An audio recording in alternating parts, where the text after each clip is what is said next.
We're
going to get started in just a second.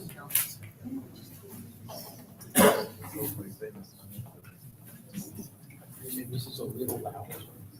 Yeah.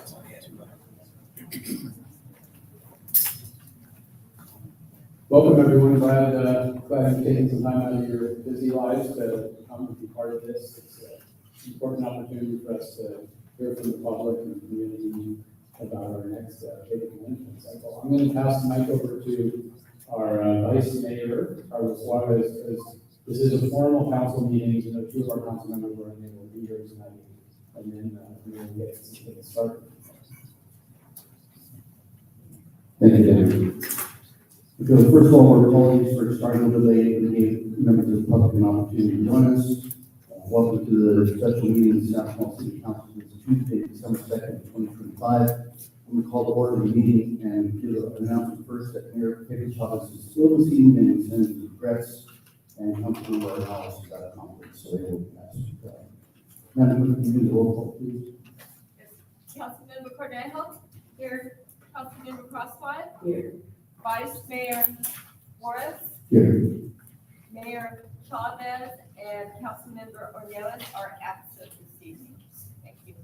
Thank you. And as a matter of practice, please, if you have personal communication devices, if you need to put them on silent mode and turn them off. And first we'll start with public comments. I'm going to kick us off and just get started, because the intention after we hear from our city engineer would be to invite all of you up to share your thoughts and ideas. So let me kick things off. First of all, my name is Dan Singer. I'm the city manager. Pleased to be here tonight. We have interpretation services. So if you require, I see a few people have hearing devices, feel free to walk to the back of the city clerk to get that. We also are live streaming on YouTube tonight. So this is being videotaped. If for any reason you don't want to be on camera, then you might not want to come up to the microphone, but we have we have comment cards that you can leave your thoughts in writing with us. Really pleased to have the opportunity to introduce Bob Woodward, who's behind me. He's our city engineer, contract city engineer, but he's been with the city now for almost 5 years, I think. His firm, M6, has really been responsible for most of the road work that you've seen achieved over the last 4 years, and is responsible for suggestions about this next 5-year cycle. We're joined tonight by 3 council members, as the acting mayor suggested: Wesley Cornejo, first place, Carlos Juarez in the middle, and Jenny Crosswhite. We're also joined by our fairly new Public Works Director, Dale Goodman, who's been with the city for 1 year. And I know that Zandra is here from our Measure R committee, and Vanessa is here from our Measure T committee, right? I don't know if we have any other Measure R or T. Oh, right, Lolly, and Maria, right, on Measure T, and John on Measure T. My apologies. So both of those committees have been instrumental in helping to program and make recommendations regarding our new sales tax measures and putting those funds into our roads. And so you'll hear more about that from Bob.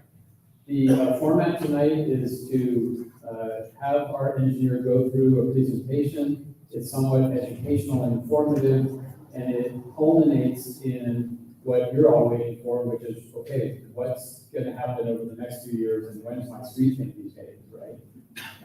So bear with him as he goes through that. I think you'll find it helpful. After that, we really want to hear from you. It's an opportunity to get up, share your thoughts and ideas. Staff will stay afterwards so you can ask more detailed questions if you don't get them answered. And then we're also here to hear from the council members.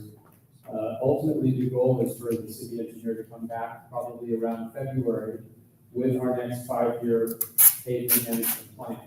And it will pave the way for our future. So that will be a second opportunity to have the council engage in that process and receive public input. I will stop talking and pass the floor over to you, Bob. Thank you, Jen, and welcome everyone. This is a bit of a historic moment in a couple of ways. One is we completed one cycle of our 5-year paving program. I don't think that when we went into this in 2019, there was a complete understanding of what all was really going to get done. We had a plan. The plan, always subject to change, I think continued to evolve, and we actually got more streets done than we anticipated. Thanks to the voters, we now have Measure R approved. That puts quite a bit more horsepower into our paving capabilities. So it's super exciting to be able to bring this to you tonight, because I think we're really going to see really what's changed in 2019 when they were looking at a 20-year cycle of paving. We're looking at a significantly reduced horizon to get all of our streets paved. So with that, we'll get going. One other point of order, I'm joined by Adrian Montes, one of our assistant engineers. Adrian's been instrumental in putting this PMP together, doing a lot of the number crunching that's involved. This is, despite the red light, green light kind of thing that you see on the maps, is actually a pretty data intensive process. So Adrian's been instrumental in bringing all that together for us. And he's going to assist with some of the logistics tonight too. So let's go to the first slide. Our agenda for tonight, we'll talk a little bit about pavement condition and pavement condition index. We'll provide some examples and kind of give you a sense of what the reds and the greens that you see on these maps mean. We'll go over cycle 1, what we accomplished in cycle 1, and talk about some of the things that go into the next round of paving that are related to paving, part of streets, sidewalks, storm drains, crosswalks.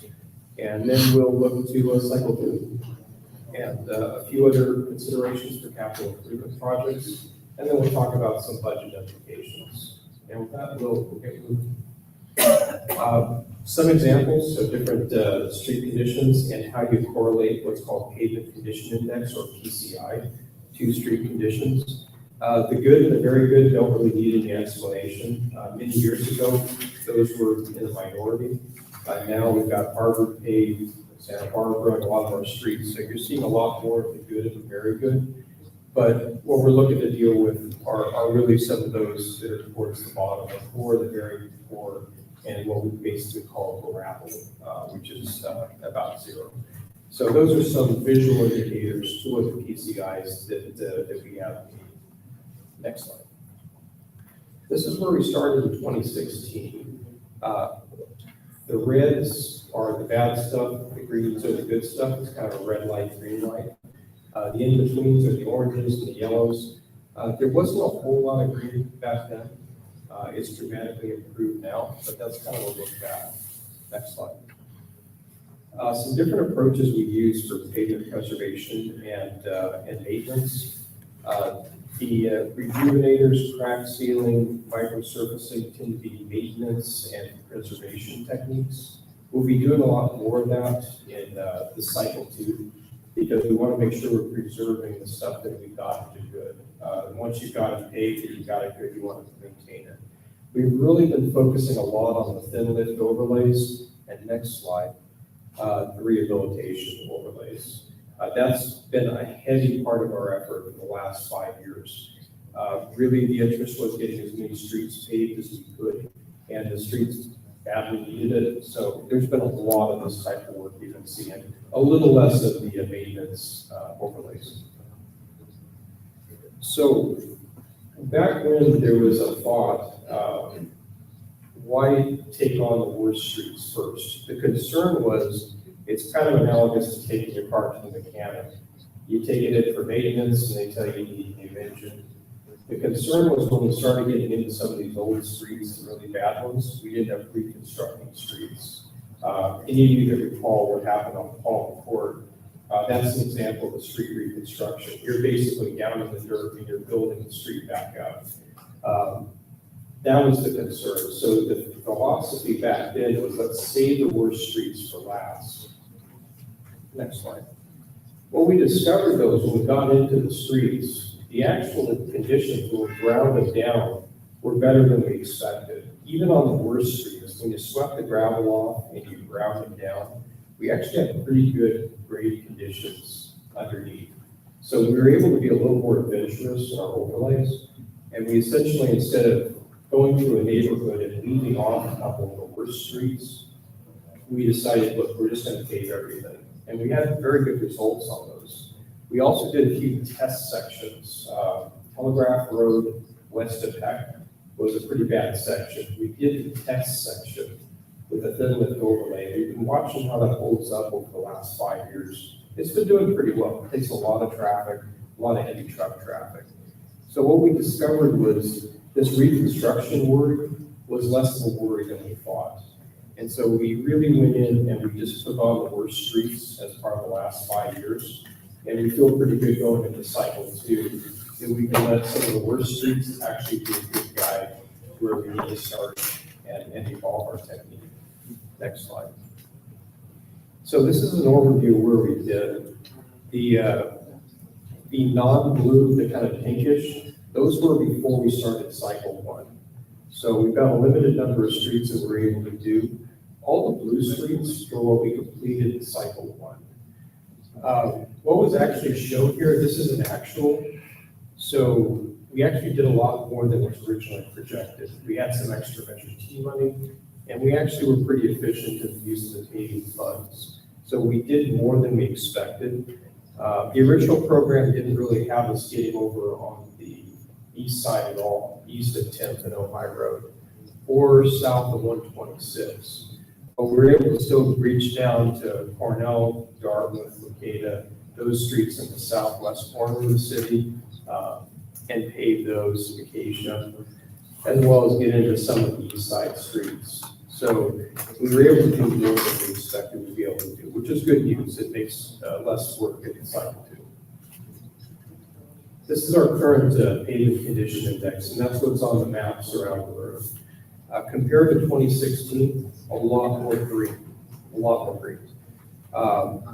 And the reds and the yellows kind of serve as a bit of a heat map for our target areas for where we need to focus efforts for the next 5 years. You can kind of see a lot of these tend to be not your major roads, not the collectors, not the arterials. They tend to be your neighborhood streets. It's also most of our lane mileage of the streets in the city are neighborhood streets, so not surprising on that one. But it gives us a sense of where we need to focus. This is a breakout of our current pavement report. It gives us a sense of the average condition of each of the types of streets we have. So if you read from top to bottom, you can see your residential and your local streets. You've got an average PCI of 58. Citywide at the bottom, we're up to a 64. That's good news. We started in 2022, we were at a 52. So we're now at a 64. So that's 12 points up in just a few years.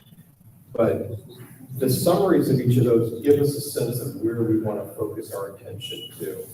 Again, a lot of the residential and local streets are where we see the lower average TCI, and that's where we need to focus some of our efforts. Next slide. We presented in some previous reports cost to complete. The cost to complete kind of gives us a guide for how much money we're going to need to get this program done over the next few years. We use some cost per square foot that we've been experiencing with different paving projects, added for inflationary factors, and made some estimates of what we needed to get everything done. The poor and very poor streets, about $10 million. The fair and good and excellent, a little bit less. Most of the good and excellent are really just preservation treatments that we'd be applying. Those tend to be more pennies as opposed to dollars in terms of cost. So you can get a lot more preservation done for a lot less cost. But what we will see is that the maintenance costs of keeping our good streets good once we get them there will be the majority of our costs as we're looking towards the end of cycle 2. Next slide. Sidewalks, we have a lot of sidewalk issues around town. These are both mobility issues, pedestrian issues, and what we're looking to do is as we move through the different neighborhoods, we're addressing the sidewalk, curb ramp, disabled access issues as we're moving through with our paving program. We have a summary from having done studies citywide where we've got mobility and access issues, and we'll be looking to address those in conjunction with our annual paving program. Crosswalks has been an ongoing area of emphasis. We got the Main Street crosswalks done in 4 locations. Those are the flashing beacons. That got some pieces of Main Street paved as well, which we've now gone through and finished paving Main Street. We have more crosswalks that we need to do. We're working with Caltrans on those. 3 locations are within that 10th Street, Ohio Road work that Caltrans is doing. So we're working with Caltrans to accomplish those last 3 locations, which is Virginia Terrace, Ventura Street, and Oakdale. So those 3 locations. Drainage, we know from having experienced a few drain issues that our old corrugated metal pipe storm drains are not in great shape. So we're going to be looking to commission some studies next year to look at condition of those. That way we're dealing with the storm drainage as we're dealing with the road issues. There's a example up on top. This was Corporation Street. Corrugated metal pipe remnants up on top. That's kind of what's left of a storm drain that's metal after 50 plus years. We put in reinforced concrete pipe, which will last a lot longer. So that's the lower picture. But that's an example of taking care of a drainage issue before we paved the street. We came back and paved the corporation separately. Next slide. So as we look to develop the program, our program development with the extra dollars we're getting from Measure R allow us to basically have 2 areas of focus in town. So we're looking to concentrate our emphasis on 2 distinct neighborhood areas per year. We'll do a spring and a fall paving project. Ideally, we'll start in late spring and cover part of the summer. The fall paving will start shortly thereafter, mid-summer, and go to early fall. The idea is we can address 2 different parts of town, so all the efforts not getting lavished on this one part of town. The other considerations are when you're staying focused in one area at a time over 2 different paving cycles, we're able to reduce mobilization costs and keep the contractor concentrated on one area. The other thing we're looking at is we're looking at CIPs, capital improvement projects that may be going on in those areas, as well as utility projects. We've been trying to stay ahead of the paving with the utility projects. So Harvard was actually a water and sewer replacement project. Everybody sees it as a paving project because that's what you see when you're on Harvard, but it was actually a utility replacement project. The same with Paula Court, Mill Street, Upper Mill Street, was a water main replacement project. We're now coming in and paving that street area. Lower Mill Street sewer replacement project will be coming in and paving that later as well. The idea is to try to stay ahead of the paving with our utility projects. That's still the goal. Depending on the area, we'll implement a mixture of rehabilitation. Those are overlays predominantly. And then we'll be using preservation treatments where we've got better roads in those areas that we need to get a code of preservative on.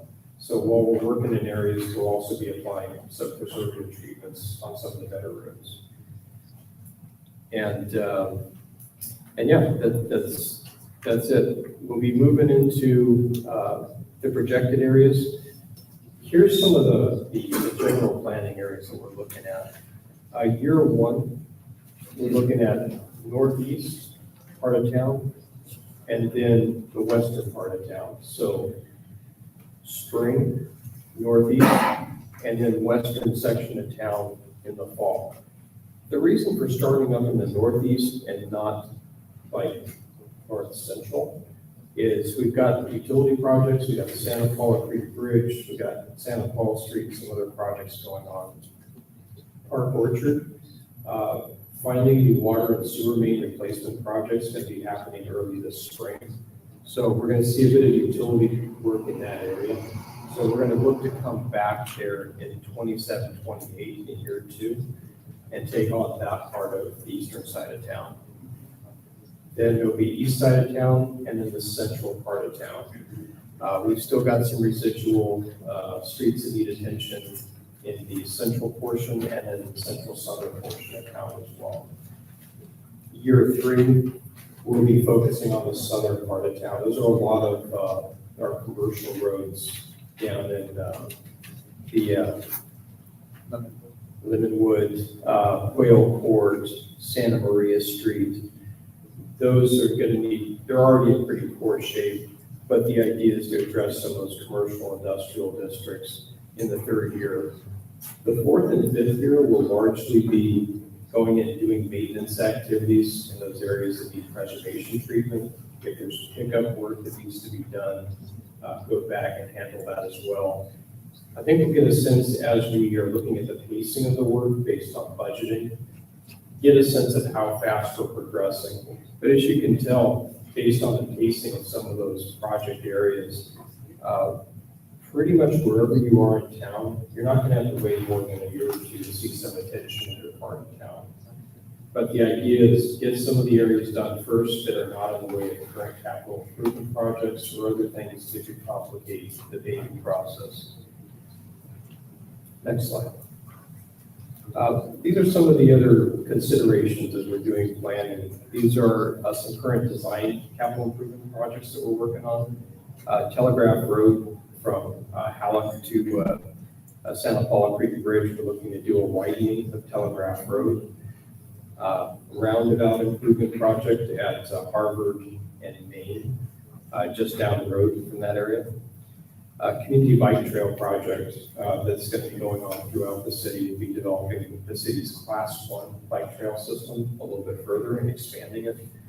And then we're also going to be doing a storm drain condition assessment, which is kind of what we talked about earlier.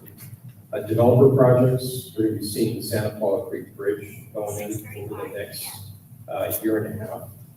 So that's going to be activity at the end of Santa Paula Street on both sides. East Area 1 development as well as the existing into Santa Paula Street. Halleck 126, that whole interchange, as many of you have seen, is under construction as well. That's going to be going on probably for the coming year as well. So those are considerations in terms of other Caltrans projects and developer projects. And Caltrans is, of course, finishing off Highway 150, which is running from 126 all the way up to Bridge Road on the north end of town. So those are some of the other projects that are kind of factoring into what you're going to be seeing out there in terms of construction activity, but also what we're considering as we're looking at some of the paving projects and how we pace those and organize them. So next steps in the process, we're going to be gathering some input from council. committees and you all, community, that's part of the reason for the meeting tonight. We're looking to return to council in early 2026, probably February, with a plan as far as detailed streets, what's going to be happening in the first year of cycle 2, as well as more detail in the other years of cycle 2 as well. We'll be looking to bid this out in February and March of next year. The idea is we would bid both efforts, both the spring and the fall effort together, so that we would have essentially one continuous paving effort for the year. We get some economies of scale with respect to pricing from contractors, and we're not gonna have the kind of stop and start to this thing spring kind of fall cycle of paving. So you're gonna feel like more is going on over the summer and less is going on over the winter like we have going on now. And go back. And then, yeah, we'll be covering all those PMP efforts in the coming year. So a lot of activity is going to be happening in the next year. A lot of the Measure R dollars, you guys are really going to see them being put to work next year. Next slide. So economic considerations, we know that rising fuel costs can affect paving prices. That's always a consideration. Generally, they've stayed pretty stable over the last few years, and our paving contractors are feeling pretty good about them. But it can be a consideration in terms of how much paving we can get done. We'll be looking to develop some more detailed scope considerations as we develop the individual scopes for paving for the coming year as well as subsequent years. So we'll take some of our current pricing, available budget, we'll be consulting with finance on available budget and coming up with more detailed programs of streets that we'll be looking to pave. And again, staff recommends using a two-cycle effort, in other words, a spring and a fall effort each year, so that we can both address a more, I think, called economical approach to city paving, but also get the economies of scale too. And I think we would be remiss if, we can make all the plans in the world, but it's people that get the work done. And some of these pictures were taken in the last week of the paving contractors that have been out on Main. These are the guys that actually get the work done. And so we're hugely appreciative of our paving contractors. That was a picture of our crew that was finishing up Main last week. And with that, we'll open up to questions.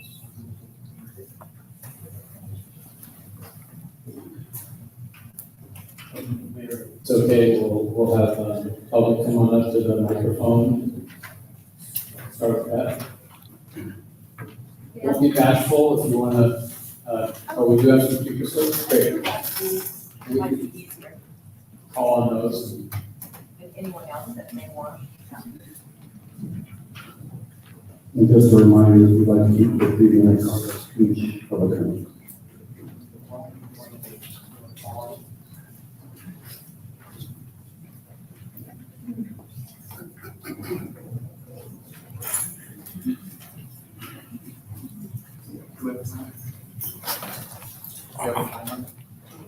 I'm about to use that one.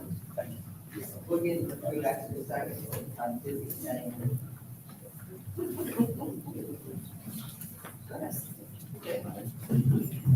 Great to see all you've been a long time. I don't know if it's long. Hold on. Okay, go ahead. No. And I'm asking questions now, I'm writing back for public comment. I just have three quick questions. Andy, so that's starting. Let's try. Is the cost of preservation $40 million a year cost or one time?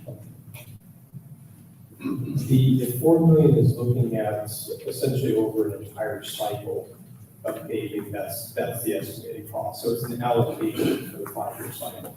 So presumably the next 5 years would be hopefully $4 million because they're going to need more or less preservation. Correct. And then second thing, we just noticed that the parking lot out here is pretty dangerous. Our parking lot's part of the paving management plan. Parking lots are part of it. And Craig Barnes has been working with us on his parking lots. So parking lots are included as part of that. We didn't break it out separately, but that is definitely part of the program. And then the first question is that they noticed, on the Main Street and other streets that we have the issue of seams, and seems to be the first part that starts going, if they wire street, is there any way to mitigate that? We can have the contractor kind of roll it a bit more, to make sure that we kind of roll the seams out. That's typically the seams are where you've got the width of the paving machine that creates the seams. But we typically have them kind of put a little bit extra attention on those so we don't have a place for water intrusion. And then I guess we'll, in order to talk about the actual cycles, we'll put up a map later. Thanks.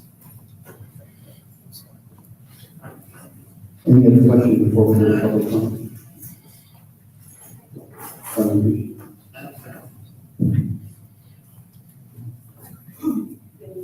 I just have a question about when you're doing a cycle and you don't finish it like in spring or fall, do you then start the next cycle catching up with whatever you didn't finish in the previous cycle? So you don't have to start all over again? We do. We've had a few cases. This year is kind of a great example of we had projected streets for the last cycle. And some of the streets are now getting done up, Terracina and all that, and Upperville. They got held off because of the water line work that was going on. So this year's actually a catch-up year. People that are paying attention may notice it's got like an extra year beyond the 5-year cycle. So we do make sure we catch up with those streets. Any other questions?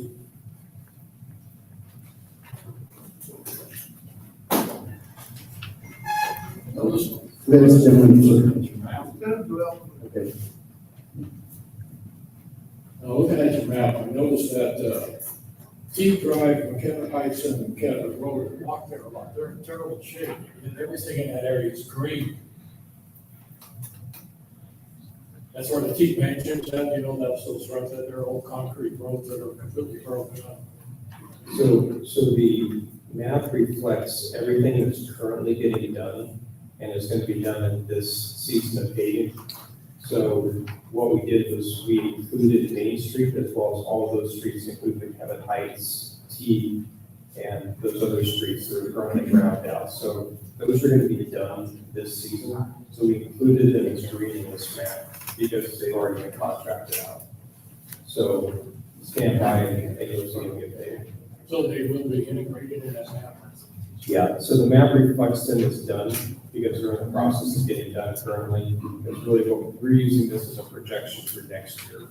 So what we're doing right now, we're basically counting as done. Okay. Other questions? Oh, continue. Has any of the work been signed off?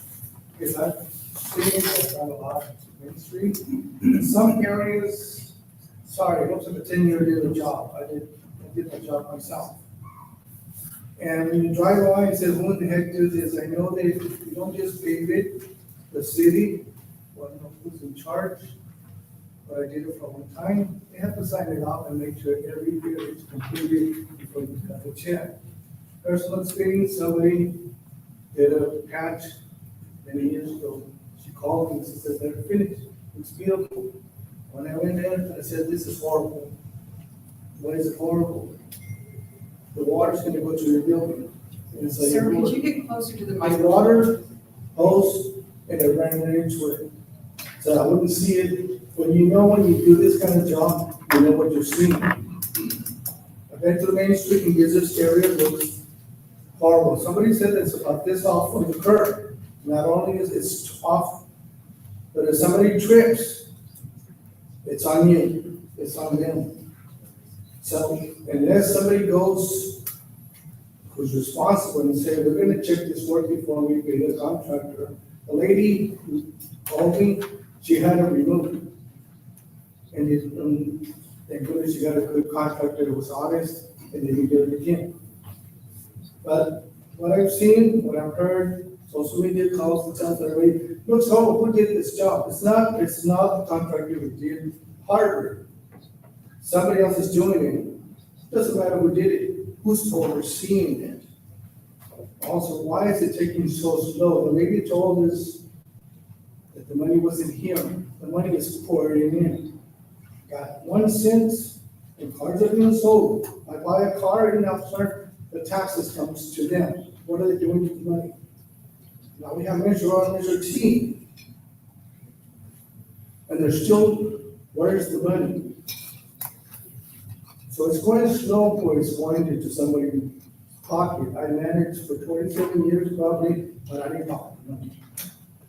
They went into the business, the property. They told us this lack of money. It's not lack of money. It's giving American Express to somebody and somebody is using it in the wrong way. But anyways, they need to check Main Street. And if it's that off, which I'm going to walk tomorrow, nothing to do, I'll walk and I'll take pictures myself. It's not my liability. But if somebody falls, if I would fall, I will meet him with somebody who says, hey, we need to fix this. The contractor is doing his job. Who is correcting the contractor? The lady who called me, I said, you hired him, you called him. If his job is not done right, and if they fall in your property, they're gonna sue you for every penny you have. See how the contractor, they fix it back, and then God said, now it's done right. So it's his job as a city manager to make sure that before you cut the check, you make sure it's correct and it is safe. It looks beautiful to the people that cannot see what they're seeing. I saw what I used to do. So it's not just, it looks beautiful, it drives you good, it does. But is it done correctly? How is it done correctly? Why is this not done correctly? I don't expect it's not my job. So, All right, thank you. because And I think that was sort of, I heard a question there, the question you asked was, once the job is completed, is it signed off? Can you just take a moment to explain that process? Yeah, so before anything is signed off, the work is inspected. We provide the contractor a punch list if we have any uneven areas, if we have rough areas, if we have areas of trip hazards. We have the contractor correct those before there's any sign off. The Main Street work was basically completed just the day before Thanksgiving. So nothing's been signed off at this point, so there will be some follow-on review of the work. And any punch list items, so we provide the contractor and correct it. Any more questions before we go to the question?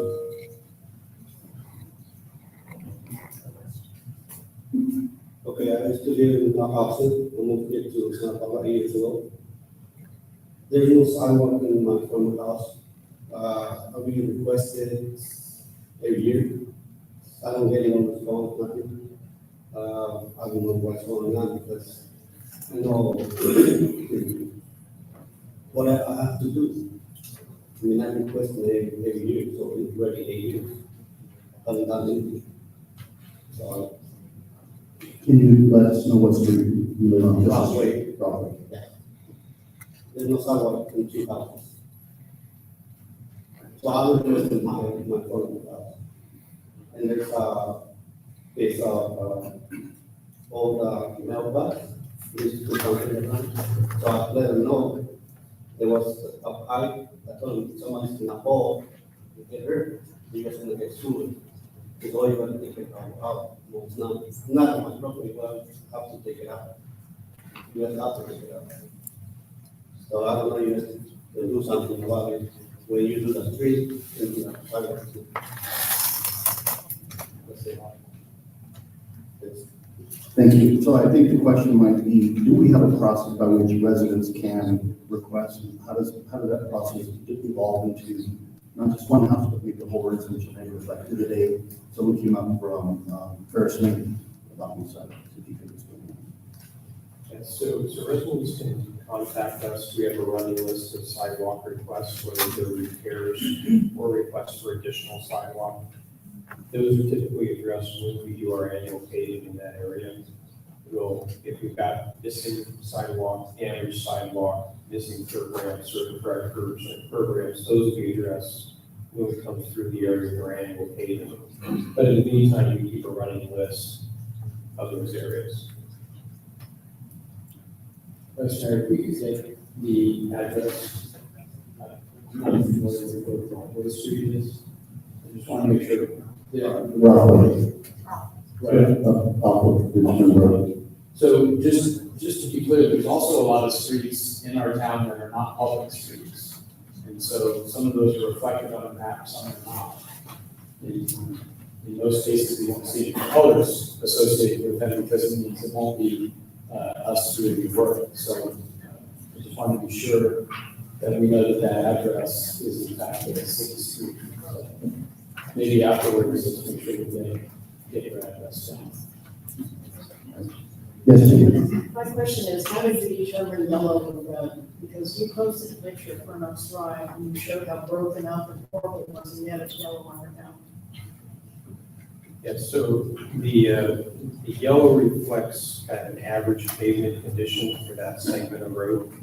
Do you And remember the picture you posted? wait, back up. Are you talking about? It says Furnace. First picture. Go further down. There, yes.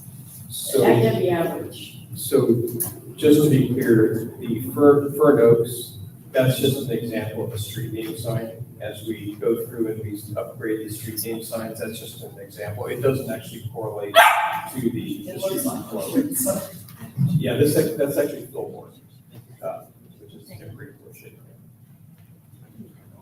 Yeah, those streets are nice and around. More questions? And then we'll go to public comment after we're done with questions. Hi, my name is James. Thank you for the opportunity. Regarding parking in Orchard Street, I think you mentioned it, so I can have questions on this. I understand you're going to do some sewer You can work, speak closer in. 28. So the reason I'm here is because I noticed it on a plan, long time ago, must have been before 2016. And then now when I'm reading the new plans on the internet, it doesn't mention parking orchard. So I just kind of want to confirm, come February, when you guys redo the plan and have it in writing, can we confirm that those two streets that are really small are included in it?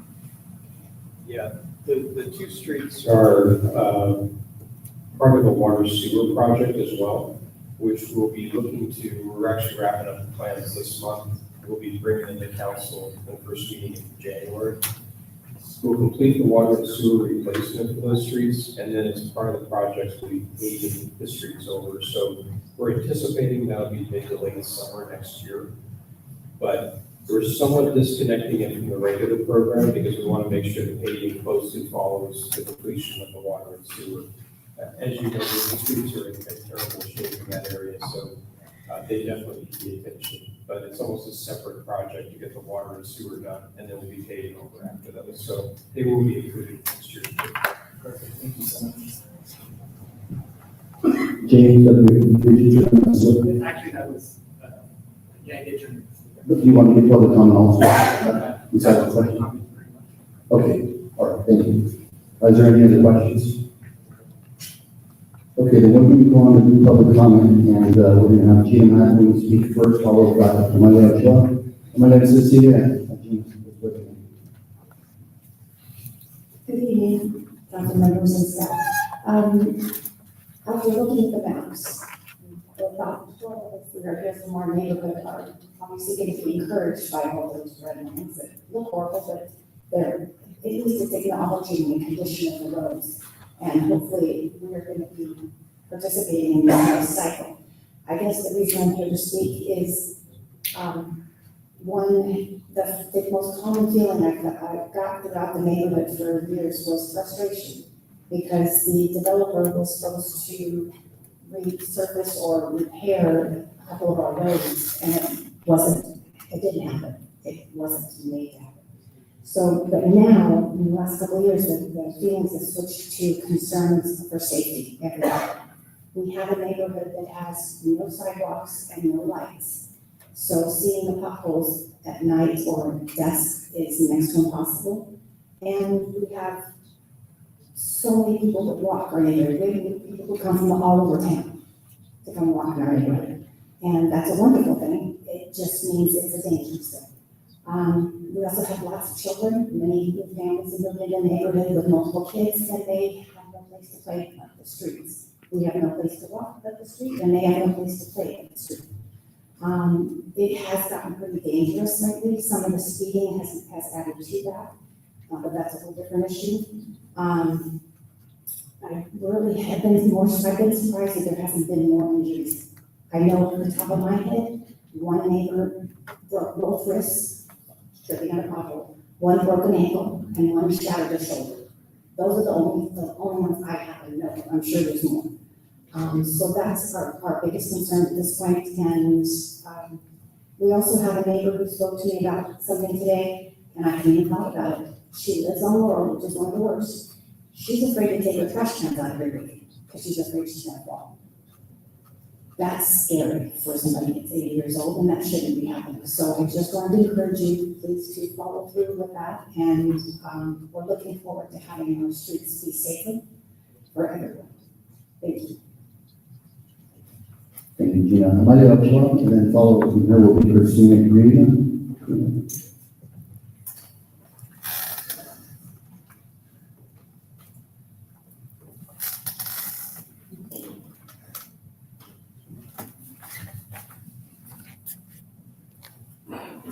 Buenas noches a vicealcalde, miembros del concilio y a todas las personas que están aquí presentes.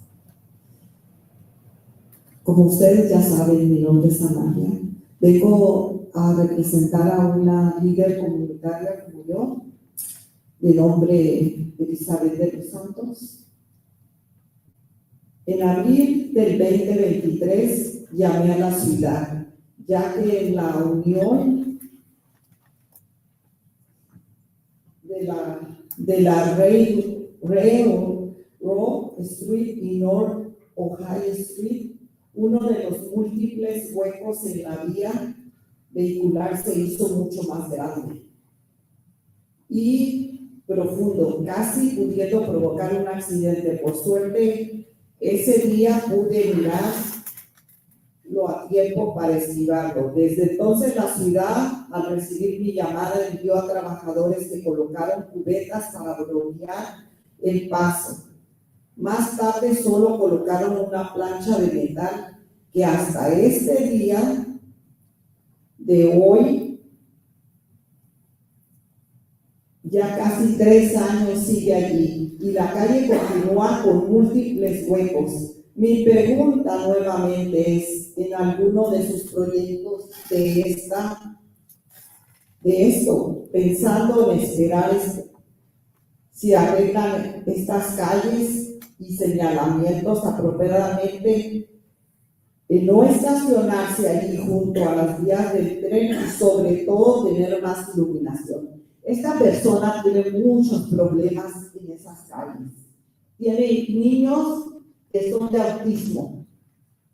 Me conmueve mucho a mí como líder comunitaria, que ustedes saben que yo siempre he tratado de luchar por mi bella ciudad de Santa Paula. Me llena de frustración que estos niños y los jóvenes de esta ciudad tengan que caminar por esas calles rotas, pavimentos horribles, donde yo me caí y yo he tenido muchos problemas con mis rodillas. Espero, no culpo a nadie, pero espero que todos, por favor, pongan atención. Nuestra ciudad, nuestras personas, nuestros jóvenes, las personas mayores de tercera edad como yo y como muchos de nosotros, necesitamos vivir en una mejor ciudad que es nuestra bella Santa Paula. Muchas gracias. Gracias. So like I said, I was trying to do the last part since she wasn't, it's not what she gave me. But, good evening, everybody, good evening, council members, vice mayor. I'm gonna be speaking on behalf of, Elizabeth de los Santos. Since April, 2023, I called the city about a pothole on Union Street and, North Ojai Street. There's been a lot of potholes on that area, especially getting bigger. So what I did, they almost were by accidents that actually happened to me. This happened during the day and I was able to avoid it. So what I did, I called the city and they got my call, they sent a few workers. They only, put buckets around the pothole and, let it on. They put a metal plate and it's been there since, it's been 3 years since, it's been there. And the street still with a lot of potholes. My question is, again, in one of your projects, when are you guys thinking of repair those streets? The street signals and especially, the lighting around the area, and because we don't want them to park, by the train tracks as well.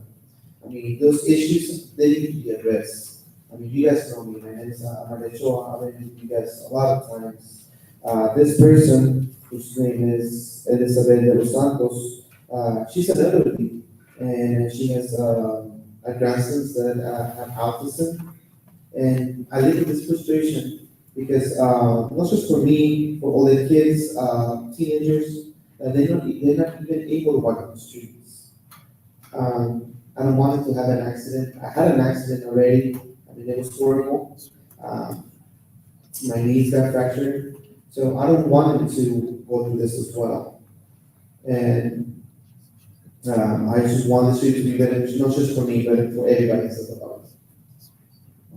Thank you. Amani, ¿nos puede decir el nombre de la calle?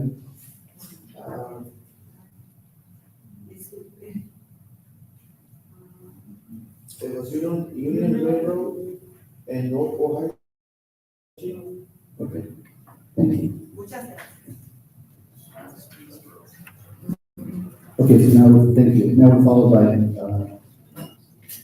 Christina. Good evening, council and city staff. My name is Christina Grina. My husband and I live on Forest Drive, and we're happy to see that you're going to be addressing paving on that street coming up in the next group of work. We have 3 issues, mostly it's safety related. And every morning we have children in strollers and kids now walking to school because of the new families that moved in. That walk and push the strollers right adjacent to the curb areas because that's where it's slid us. And then also that's now where the drivers are going in the same exact location. So my question to you is, once these roads are repaved, how are we going to address when the street is completely smooth? How are we going to slow that traffic down? And I know that the Forest Road is also going to be linked to the bike trails. So eventually, and to San Paul Creek. So how will we be striking that? Will there be some provision for the parallel parking on that street? And also, how can we slow the traffic? Are there any provisions for speed bumps? I know that we have them on State Road, we have them on Cliff Drive also. Is that part of the consideration at this point? My second comment, or final comment, is also for the repaving, we've had several sewer lines break and crumbling underneath the street, and also water lines. Will that also be addressed on Forest Drive? 2 utility issues. We'll look to address any utility issues before we pave them. We're not aware of, we knew there's some sewer lateral issues out in some of those areas. We'll take a look at the sewer mains as well, make sure we don't have any issues. To the question on the paving and striping, we'll need to look at potential striping if we are going to have people cutting over from Ojai Road to access the future bike trail. We'll need to take a look and make sure that we've got enough room for the bicycles and parked vehicles. We may need to do kind of a share the road type of thing with, like we have on Harbor, with the bike sharing the road with vehicles, so we preserve some of that parking area as well. All right, next we have Steve Lally Salgado, followed by Carolyn Rivera. And I'll throw one more response in there too, to the speed humps. The community can make a request, that's how the speed humps have been implemented. There's a process for, the community applying for speed humps. So we can get that information to you as well, so you can request those. And any existing speed humps would be preserved with the paving, so those are never removed with the paving, we always preserve existing speed humps too. Good evening, my name is Ibrahim. I'm a community organizer with Cause, and I'm also on the Metro Hour committee. I really appreciate the presentation and especially the overview of PCI ratings and projected costs. But my concern is how streets are being prioritized for repairs. Like there's some folks that mentioned there's some streets that are in poor condition or have had work started months ago and haven't been completed. Like I live on 9th Street and there's still like some sidewalks with either cones out or like markings that still exist because like, they're still like uneven sidewalks. Yeah, so it creates a lot of frustration for my neighbors and myself who feel our limited resources aren't being directed where they're needed most. In addition to pavement, I'd also like to request a map that overlays the city's crosswalk improvements and street lighting upgrades alongside the road work schedule. These safety elements are just as critical as the pavement itself. This past Sunday evening, a friend's son was hit by a car while crossing Warren Avenue. Just like in the Oaks area, that street is also very poorly lit, and many other streets in our community. And incidents like this have underscored the need to treat lighting and safe crossings as essential infrastructure. So yeah, I'm just asking the city to revisit its prioritization process and ensure that high-risk tiny areas, whether due to pavement condition, lighting, or pedestrian safety, are addressed first. And I finally encourage the city to create more opportunities for ongoing community input, such as like these workshops, or a place where residents can submit photos or comments to help identify the areas that truly need the most attention. Our community deserves a plan that reflects both data and with reality. Thank you. Thank you, Steve Lally. We are now followed by Carolyn Rivera. Next, and then followed by Judy Burns. Hi, good evening, Carolyn Rivera. I've heard a couple of my neighbors already speak. I live on Grant Line, which is located off of Forest. My concern is we have a school in our neighborhood called Bedell, and we have a lot of traffic that comes through to get to the school. And the other neighbor mentioned about the brand new housing development in Forest. We have a lot of trucks coming down Forest to get to that new development. And what little road we had left, those trucks completely tore up. And we were told that after that project was finished, that the developer was gonna come back and repave that area because his trucks were responsible for ruining our road, and that never happened. The city engineer, we was talking about the fact that there's crosswalks there on that part of the road, which there is, because they lead to the Bedell School. But the way the roads are, the middle of the road is so horrific that everybody has to go to the side of the road to get around the huge potholes. So you have people walking on the sides of the road to go to the Bedell School, and you have the traffic taking the kids to school in a car, going to the same side of the road where people are walking. So I saw on your map that you said spring 26, 27 for that particular area. And I would kind of like to know if that can be moved up to spring 26 versus spring 27, because that was, that area is marked off year one, and it says 26/27, it's right there in the northeast. So I would like to see if we could perhaps move that up, since it was supposed to be repaired after that new development came in. And on a side note, I visited Mexico last month. The streets in Mexico were 100 times better than the streets in Santa Paula, which for me, it's completely embarrassing. That whole neighborhood, we pay a lot of money, we pay a lot of taxes, and those streets need to be repaired. I don't want to get started on the water bill and the fact that our water bill is 10 times higher than any other city in Ventura County, but that's a whole other subject. So if you could get that moved up because you have a school in the area, that would be greatly appreciated. Thank you. Thank you, Caroline. We have Judy Rice, then followed by Bob Orlando. And as a point of clarification to, the note about spring is spring of fiscal year 26-27, so it's basically this coming spring. Okay. So I do. Just for clarification. Thank you for clarifying. First of all, I want to thank everybody for showing up. It's like pulling teeth to get you out here. For years, I've been saying, get involved. This is fabulous. Yeah, I'm proud of all of you. I'm Judy Rice, and I live in the Oaks. And I'm thinking back maybe 15 years ago, we had, was it Measure A? And it was for streets and safety, and we're still working on this. And my big question is, where did the money go?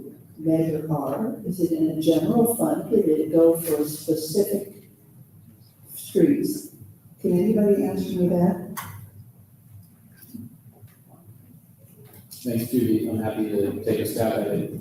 So the Measure R sales tax, which is the 1 cent additional sales tax, has been budgeted for this current fiscal year that started in July. Our fiscal year goes from July 1st to June 30th. And the council allocated, I think it was about $2 million just of Measure R money. There's also about $1 million coming from Measure T, plus other road money that we have. So about $2 million that's going into the streets, about $500,000, about $350,000 going to storm drain repairs and studying. About $150,000 in addition to existing funding that will go towards sidewalk repairs. All of that's coming out of Measure R. But did it go to the general fund? It is a general fund tax, so it goes into the general fund. It therefore is at the city council's discretion with how it gets used. And for this next 2 years that we budgeted, like I said, over $2.5 million of it is going specifically into the roads and sidewalks and storm drains. That's peanuts. So. Well, it's in addition to the Measure T monies, as well as in addition to our TEA funds, which is Transportation Development Act monies, HUDA, which is highway user tax funds. So it's not the only funding source that we have. Obviously, our previous funding sources were completely inadequate. And so this will move us. But see, Measure R was sold to the taxpayers as for streets. That's my big complaint, because the voters all vote for these. They never go to a specific thing. I believe it's 52% of the votes have to go to make it for a specific cause, a reason to spend it. If you just vote for a measure, you don't know where the money is going. It's up to an oversight committee and the council to spend it where they feel it's needed. So it doesn't go to where you think it's going. Because we've been working on streets for money for at least 15 years. So I'm glad you brought this up, because the Measure R committee, four of the 5 committee members I think are here tonight. I just met one. It is an oversight committee. It will be their job to audit the monies that we budgeted for to make sure they are spent in the intended purpose. Okay. And their report will be a public report before the city council available to the public. That will happen in the the fall after our fiscal year. So the first report won't occur until like this coming October, November. So about a year from now, to report on how is the monies utilized in year 1. And then of course, each year that will occur. Okay, I appreciate that. The other, you brought up, I haven't met you yet, but you brought up Laurel Road. That is a major problem, and the police department could be making some serious money if you post just a motorcycle out there. Because in the mornings, the people coming in from the barrio they speed to get the kids to school, everybody does, or if they're picking the kids up. I mean, it is traffic congestion on Laurel. Somebody's going to get run over, and it'll be a little kid. So you really, the police department need to pay attention to that area. So, and we begged for years to have speed bumps just on that street. So I appreciate this, but I really appreciate all the people that are showing up. You need to get out here more often. Thank you. Thank you. Thank you, Judy. Next, we have Bob Orlando, followed by Rita Scott.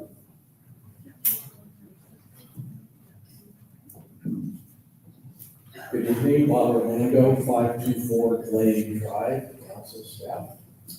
A couple kudos, maybe. We celebrated, had a great celebration when Harvard Boulevard was completed. The whole city was involved. It was a great time. But something that the neighborhoods really appreciated is when Virginia Terrace was completed from Mill to 6th Street. A lot of us had car damage and stuff like that, but you got that done, we really appreciate it. The other thing that I've noticed lately that's happening quite efficiently, in contrary to what Caltrans is doing on the 150 with their ADA curb modifications, I've noticed the city is starting and completing their curb modifications in a week. Caltrans been doing theirs for what, 6 months now? I don't get it, I don't understand, the project management is flawed, but I'm not an engineer, but observational skills. The thing I want to bring up is what Mr. Weber brought up earlier, and that was the completion and sign off on some projects.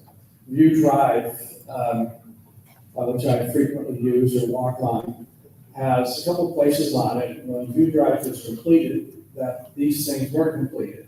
One is a drain midway on View Drive that it was open to the subsurface, and all I saw was rainwater and such things like that undermining that nice brand new roadway. The other one is a curb and drain situation down the hill on View Drive that's been sitting there with cones on it, I'm guessing 8 to 10 months now. I've called on it before and they told me things are going to get done, but it's still there. And then there's a utility access manhole, basically, or access port in View Drive that's probably 6 to 8 inches below grade, and if you're not aware it's there, it bottoms out. Don't tell anybody, don't put a cone over it, so no one run into it. It looks just like one of your cones, but you can have it back. Anyway, those type of things, I think the project completion wasn't there. The contract did the work, that wasn't completed. So I just hope someone is more observant when projects are completed, that we don't have to wait for things to get done. Just as a couple other people mentioned, things were done, or the streets were supposed to be paved after the construction project was done. So anyway, thank you for what you do. I appreciate it. Thanks for Virginia Terrace very much in the process. Thank you, Bob. Rita Stafford, and then Rita's going to be followed by Connie Chuka. Good evening. I'm Rita Stafford, 827 Roger Road. And I was told a long time ago that Roger Road would be repaired in 2025. So I want to say a few things. One is that there's a lot of traffic coming up Ernest, and Ernest is a street where you really need a kidney belt if you're driving. And if you're thinking of walking, don't. Then you get into Roger, and that's a mess too. And my comment really is, when I look at that map, it looks to me like it's very drawn out, and it's very, very, like if Roger Road didn't get fixed in 2025, I don't think it's gonna get fixed in 2028 because of the way things have been going. So the way things have been going are the way things are gonna go. So my recommendation or my suggestion or my plea is that if there's a way to consolidate some of that, to push it up, especially so many people here are from the Oaks because of the condition of the streets. They're not walkable, they're not drivable. So if what you have going on there could be concentrated more, like get more crews and just do it more efficiently and more quickly, then it's believable, because money is gonna disappear, like it usually does. So, if you spend it fixing the roads sooner, the money will actually go to the roads. But if this schedule is where it's going, I think it's gonna be a problem. That's my opinion, looking at it. All right, thank you very much. Thank you, Rita. We have Connie Tuchla, followed by Amy Suba. Most of my comments tonight have to do with communication. So first of all, I would like to thank the person or the persons who suggested the idea of having this meeting tonight to discuss this 5-year plan. I really think it's great. This time is well spent to seek the community involvement. Perhaps at a future date, there can be a similar public meeting to explain and discuss the yearly city's financial budget and plans for economic development in Santa Paula. Development of new housing has been quite successful. It would be good to identify other areas, especially retail and business recruitment, to bring money to Santa Paula to do streets in a more rapid manner. For several years, the desire to improve city communication has been noted by Santa Paula citizens and also by outside investors. This meeting tonight is a really good step forward to improve communication. As an aside, and kind of a good note, with reference to good communication, I would like to compliment Isaiah from the Public Works Department for returning my calls and answering my numerous questions in a professional and helpful manner. I would also like to thank Anthony from the Water Department on his very helpful and professional communication on a city leak near my house. I feel money invested to hire similar people like these two in each department answering the phone calls from Santa Paula citizens to discuss their concerns and questions goes a long way to improving city communications. With reference to public work repairs, it would be helpful and reassuring to have as much information updates about street repairs and public work projects on the city website. Weekly, if possible, certainly monthly. Citizens would relish seeing their sales tax money at work. And just sort of feeding on what Bob said about View Drive, I feel like we're missing the process. You see the problem, you report the problem, then you call the city. Sometimes that's difficult to reach the right person. Then the city comes up with a solution, then there has to be the work done, and then there has to be a write-off on it. So I think you're sort of lost, and I kind of heard that from a few people tonight. That you can't find somebody, it's hard to get the information out, it's hard to get back. So I think that's my point with Isaiah and with Anthony. You're talking to a live person, it's not an AI thing. So I think money spent on hiring people to do more communication is a good place to put it. To help educate the public, it would be good to continue these conversations discussing city budgets, recruitment of retail and business, and even by moving, I think, in city council, the important city budget information to the top of council meeting agendas. This really important budget information usually is delivered towards the end of the city council meeting when most people are not viewing anymore. Thank you. So, as a start, is there a song that was okay. As a start, I think this is really a good start. Thank you for doing it. Most people don't realize how limited the money is in the city budget. So we just need more business and retail money coming in. Okay. Thank you, Connie. We have next Annie Sobel, followed by Jane Latz. Thank you very much, Andy Sobel, Bruce Drive, the council and staff. Just an overall comment, so I appreciate this is very straightforward to look at, but also we use ovals and circles, so I'm sure hopefully the next time we come back to council will be a little bit more illuminated, so like the east side for cycle 1, there's a street that's cut in half and the 9 whole streets can be paved.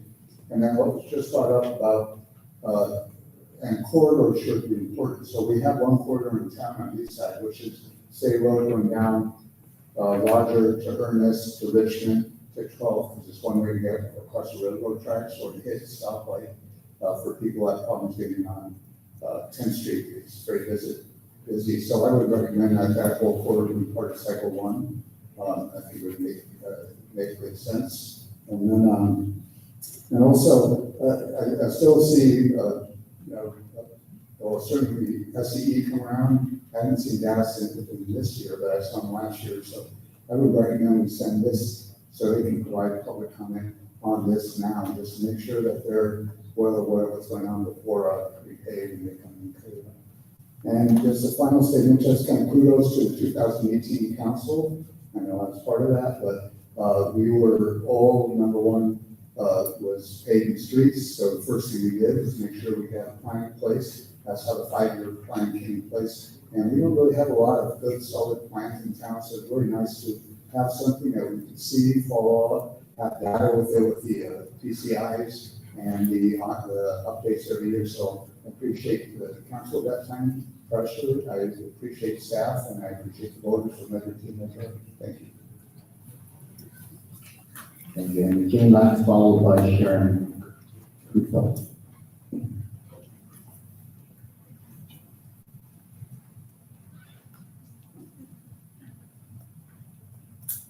Jane Lance, I just want to thank you for all the work you've done on this, and I'm just thrilled that the Oaks is finally going to be a walkable neighborhood.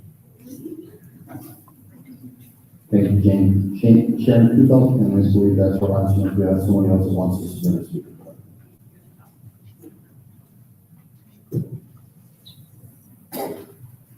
Hi, I'm Sharon Kufel. I live on Forest Drive. I have lived there for 10 years. I've seen the street go from not so bad to absolutely horrific. I don't know if you know what it's like to be 80 years old and try to drive your car on that street, because it jerks and it jerks and it jerks. And you need a traction machine by the time you get to the corner. But you can't walk because it's all like this. There's no sidewalk. So thank you. Please get it done. Many of us are suffering and you don't see it, but it really does impact our lives tremendously.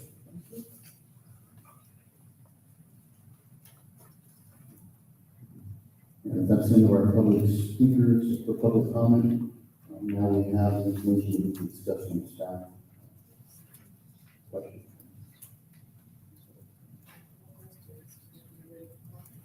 Or comments?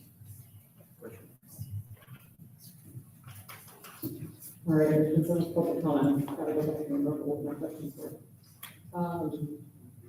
Some of the members of the public mentioned it too, but do we know, we've talked about coming back with a 5-year payment management cycle. Do we, I know we've talked about in the past, but do we know where we're at in some sort of a visual representation of what we plan to do with sidewalks, or will there be a narrative for the plan? Or how will we communicate that part of the plan?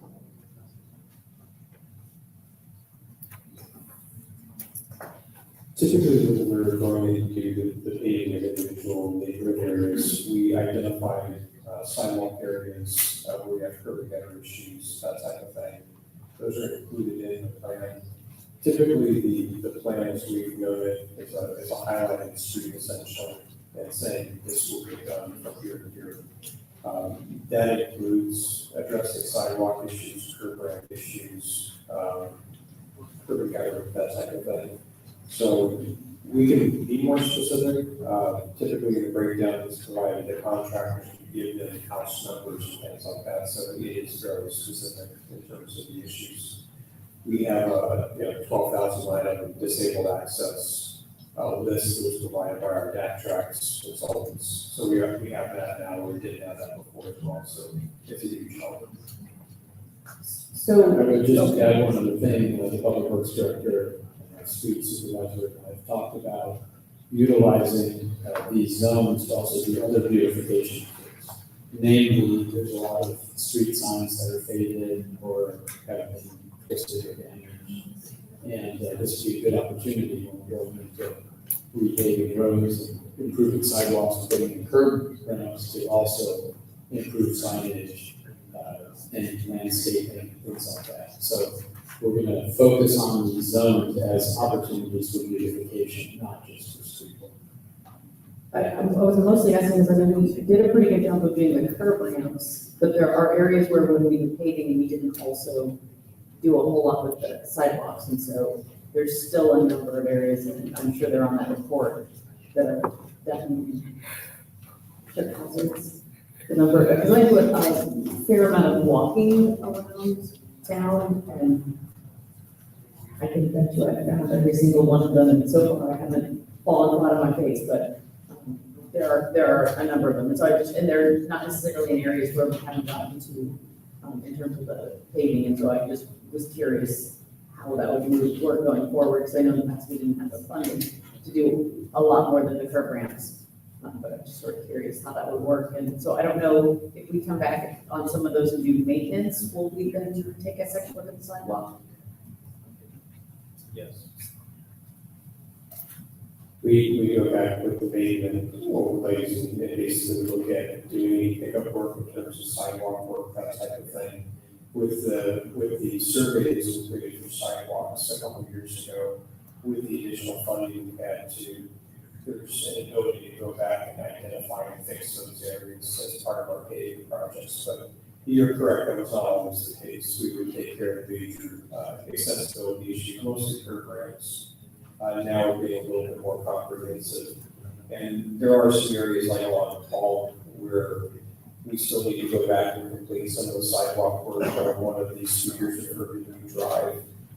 There are some areas up there that have not been signed off, that they still need to take care of some bunch of those items, so we are keeping track of those as well.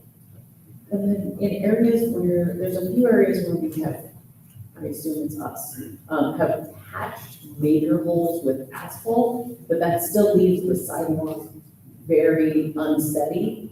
And so if you're less, if you have any sort of mobility kinds of challenges, it's still a trip hazard. And so I'm just wondering, will that be something that we eventually do something other than roughly asphalt? If there is asphalt, there is probably a temporary patch. So these guys are tracking that in terms of going back with a kind of a more formalized thing. Thank you. So then in terms of the storm drains, I think, so you're saying that we're gonna be doing a study to see which of those are, because I know that some of them were supposed to have been, that's still corrugated metal, and we're finding that they are.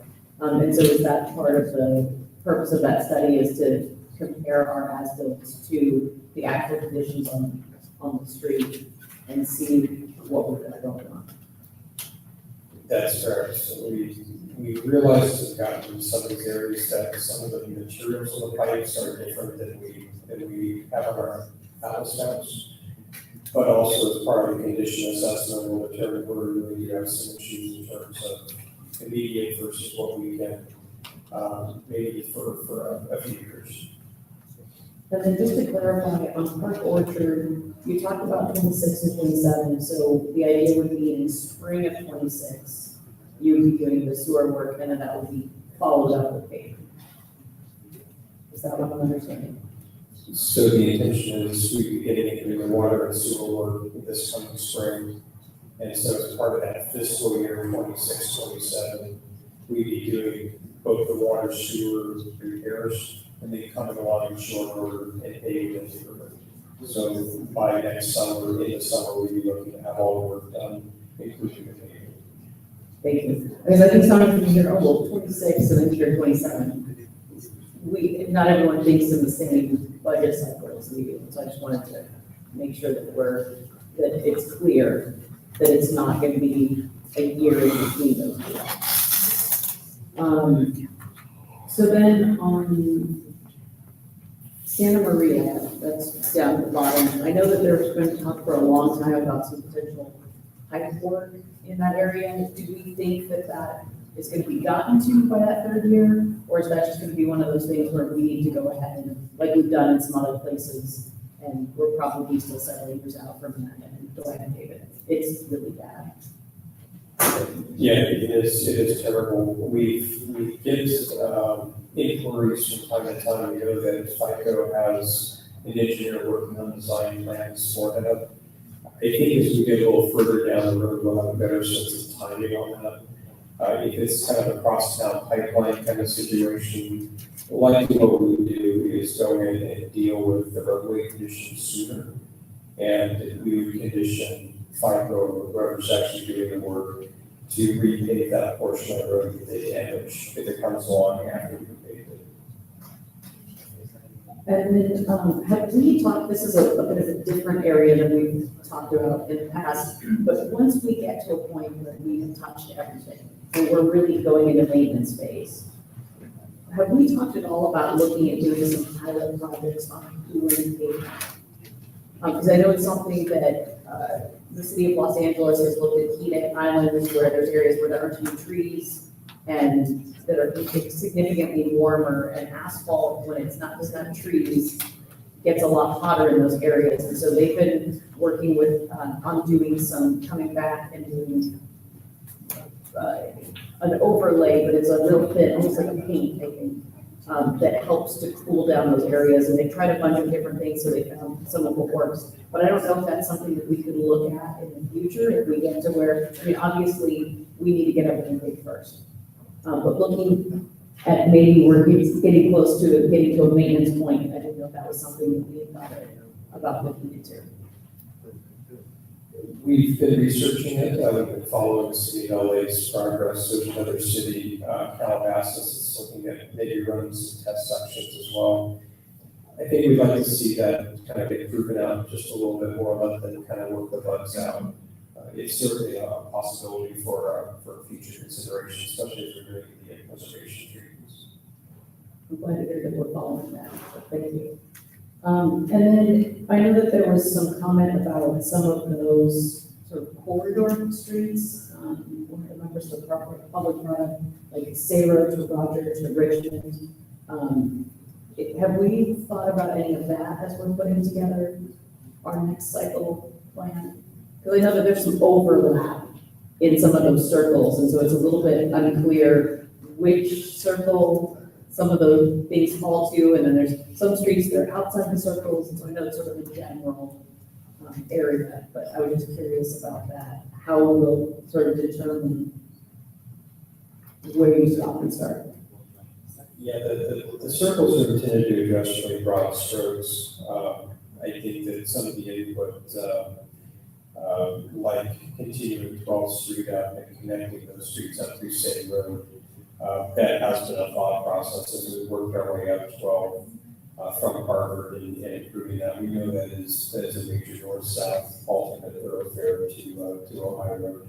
So it can certainly be explored as part of that first phase.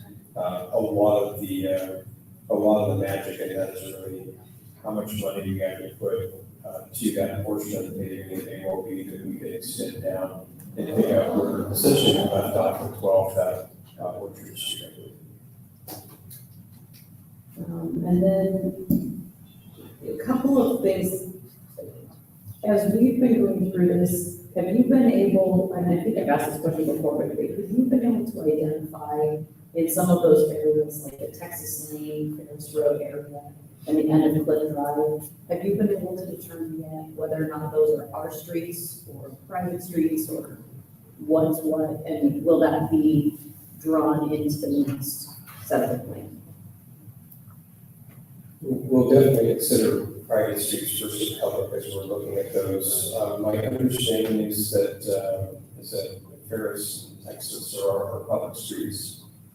But we annexed that area back in 2014, I believe. Those were incorporated into both the city and the plan. So there are a few private streets. I believe most of those in there are public, except there's a watershed protection district access that's ours.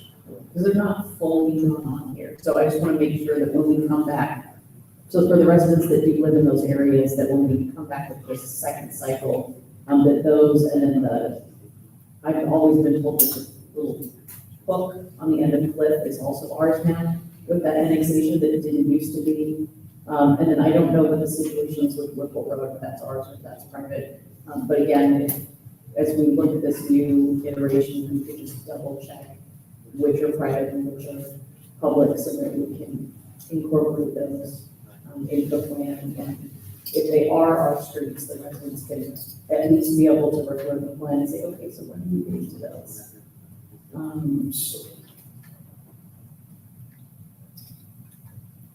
may have another question, but I will pass it through. Yes. Thank you, Mr. Woodward, for your, oh, Okay, I did think of a question, I have a lot of comments for later, but when we're talking about the budget and the sources for the funds for this, our budget reminded the total, not individual lines and sources, committed through our budget towards this project for next year, for the next fiscal year, which is where we are now. The number is like 3.5 million, is that? And that's what I'm calling. Okay, so you're confirming, and that's for public as well to know, that $3.5 million has been committed for this budget cycle of 25 to 26. And that is similar to what we're projecting in the future as well. With each budget year, we'll see where we stand, we'll know better what kind of funding is coming in for the tax measures as well, that fluctuates sometimes. But anyway, I just wanted to have a real understanding what is committed by the council and the rest of the staff to spend those monies specifically on these projects we're talking about. So thank you. And that's correct, just for clarification, the council directed just over $3 million to Measure R money and $560,000 to Measure T funds for the coming year. So 3.5 million is a good number. thank you, Mr. Woodward, for your presentation. I do have one request, and that is, whenever we're going to do a project that depicts what a project will look like, and it doesn't exist, we use, stock photos from something. But if you would in the future, if you're going to depict a street like Virginia Terrace and put a street that's all broken up, people recognize that wasn't Fernando Drive, and you consider it zone. We have enough streets that we can depict in our own slides, so that's our own city, to show the condition of the street. I'm going to piggyback to what Councilmember Crosswhite said, and that is, when you get to collector streets and dead-end streets, it appears that some of this map utilizes streets that are kind of both. Like, for example, the lady that came up and spoke about Roger Road that connects to Bruce. Yeah, Roger Road and Cena are bad, but yet you have that Bruce Drive, which is a cul-de-sac. And I think some of those cul-de-sacs are in good shape because there's not a whole lot of cars. So it ends up maybe skewing the paving management plan. Because you have a good street, but then you've got bad streets. So just something to consider. In your presentation, you talked about that the bids are going to go out in February, March, and they're going to begin in May and June. Now, we're supposed to have a La Nina here, right, which is a dry. Are we postponing some of those repairs because of potential weather, or is this all this? That's my question. So the repairs that we're projecting for next year, we're really just allowing time for the bid process, contracting, and as soon as we can get the paving started, we will. Practically from the time that it gets released for bid until the time it comes back to council and contracting is complete, we give that several months of allowance. So we're trying to get the paving or started as soon next year as we can, but we're trying to be practical too, so we kind of condition expectations.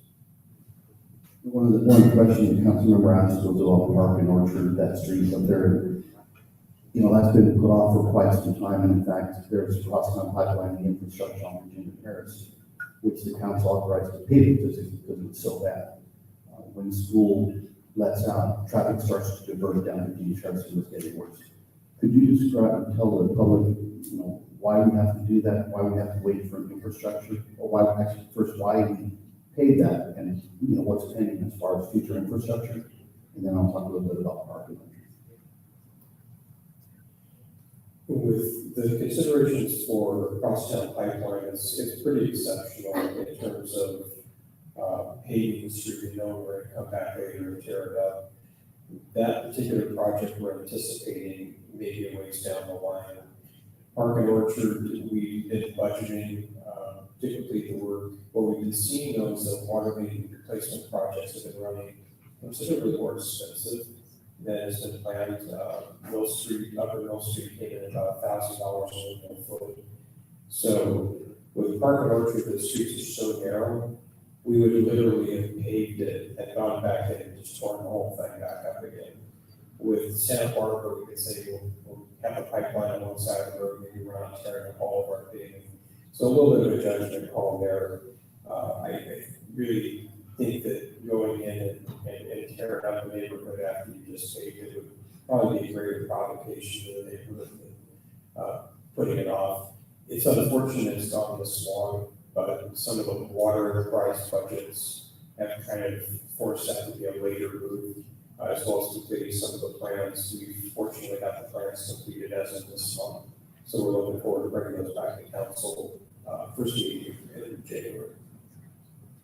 Thank you. And we still have our pothole hotline, so can you please describe, if we don't have a rainy season, that will still be utilized, but what happens if we do deliver? What's the time frame after rain for, pothole repair?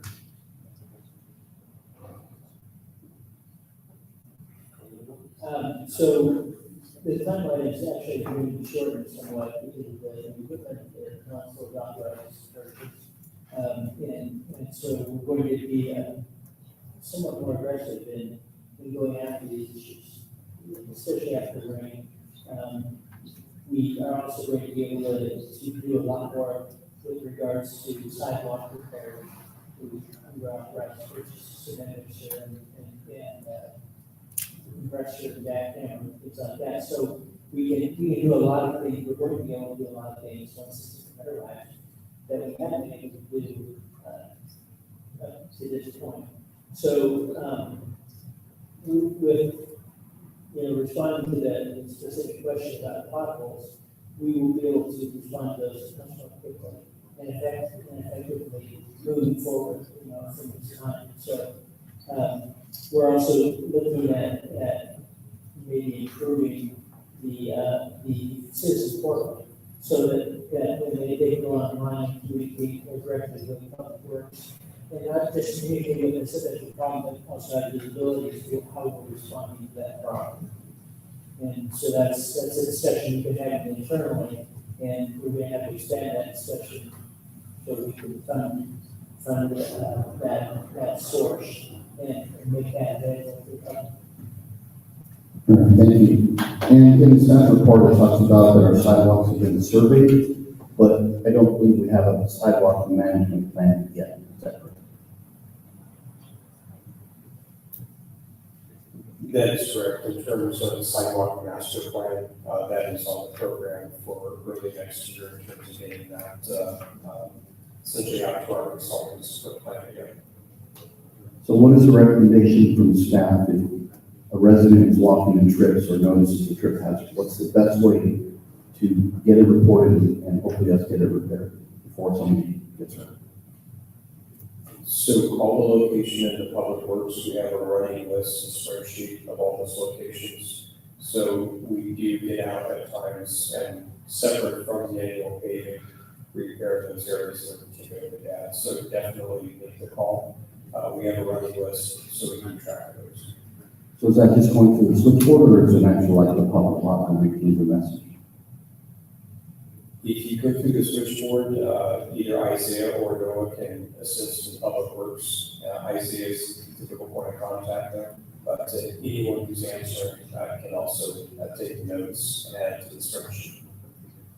Do we, as a matter of practice, when somebody repaired, notify the person making the observation so they know that we acted on it?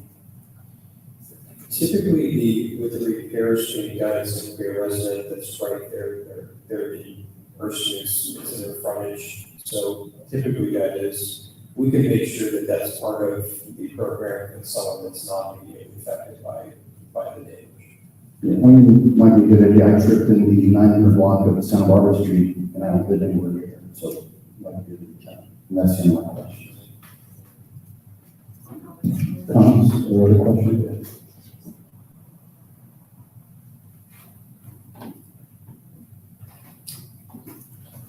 Thank you for giving me the time here.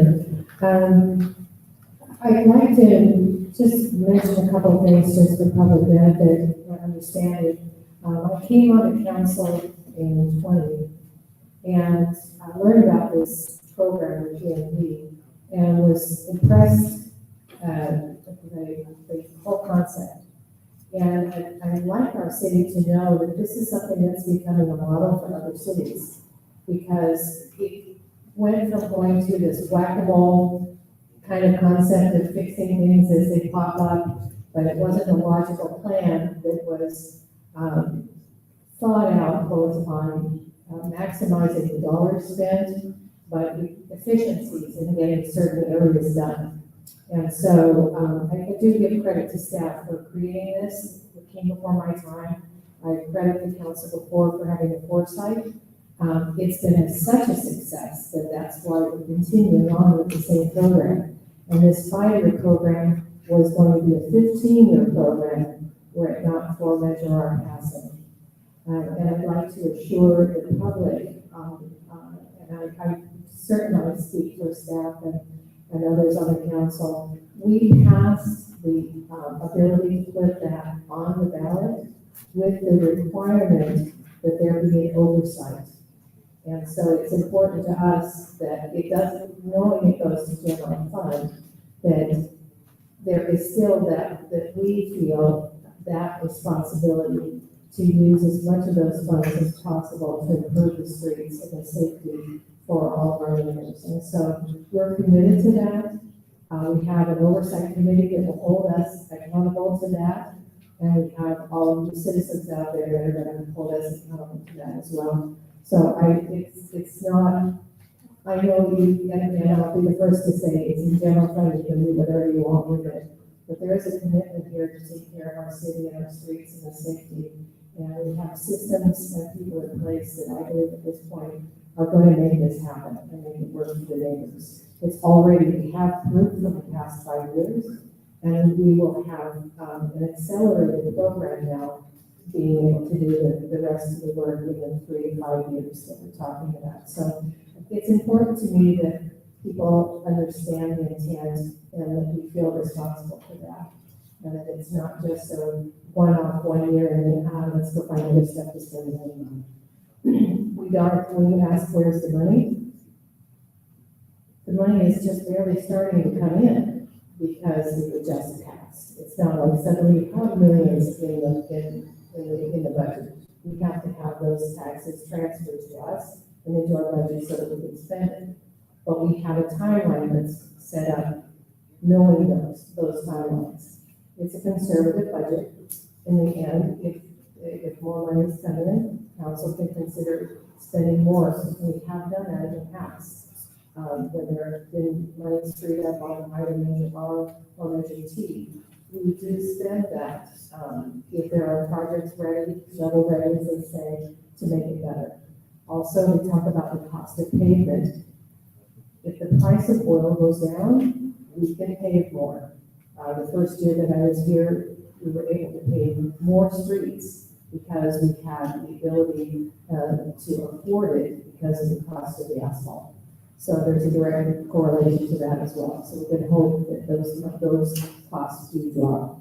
A couple other things I'll mention without going long here.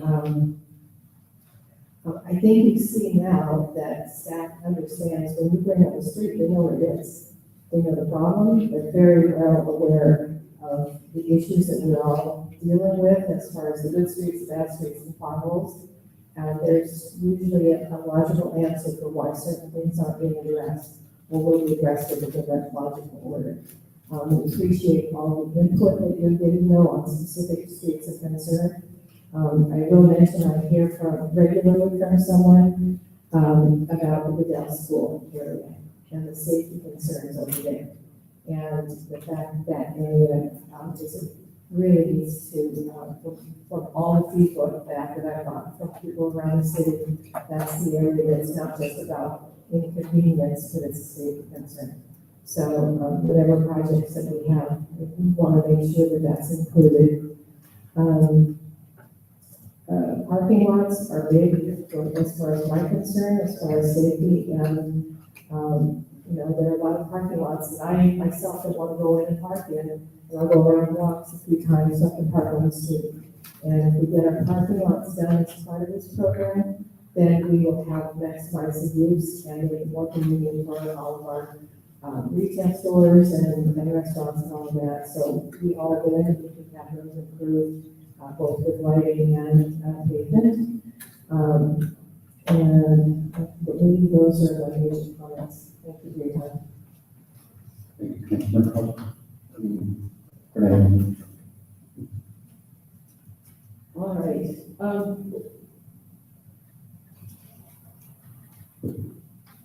so I don't know if we want to move on to the map. I mean, did you have any comments on the map? Council, anybody you want to make?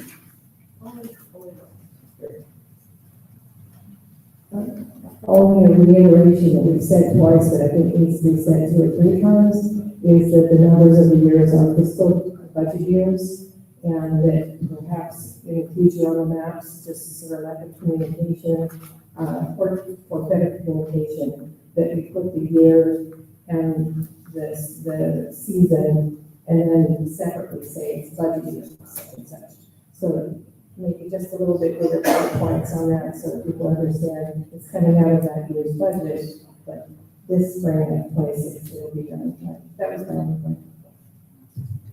And if I can just comment, people now looking at this map have sort of an expectation that their streets are going to be in the queue to be repaired. And I realize that things could change. Something might come to priority. So we have several ways that we can publicize what our accomplishments, and I think that's important that we do that. And second, I think that if there's any pending repairs that we need to notify the affected areas, and probably specifically if there's a change, so people go, well, wait a minute, I was ready to get mine repaired. I think it's important to be transparent and let people know if there's changes as to why they're not put, next in line. I mean, so I think as a general concept, I like what staff has come back with. I like the idea of making sure that we're balancing our residential and our arterial and continuing to do maintenance and fix sidewalks as we go along. I do want to comment, which we did everything, next year. But I do agree with a couple of the residents who spoke that in the 9th and Railroad area, there is a lot of foot traffic. There are a lot of, between the Ag Museum and there's, 6 churches within like 3 blocks, and maybe more actually, 3 blocks. In like a 2-block area, there's at least 6 churches. And there are a lot of people walking in that area. And I will tell you that every single time the senior steps off the curb, I hold my breath, because the pavement on Main Street, in addition to the fact that the sidewalks over there are horrible, the pavement on Main Street is deteriorating from the sidewalk.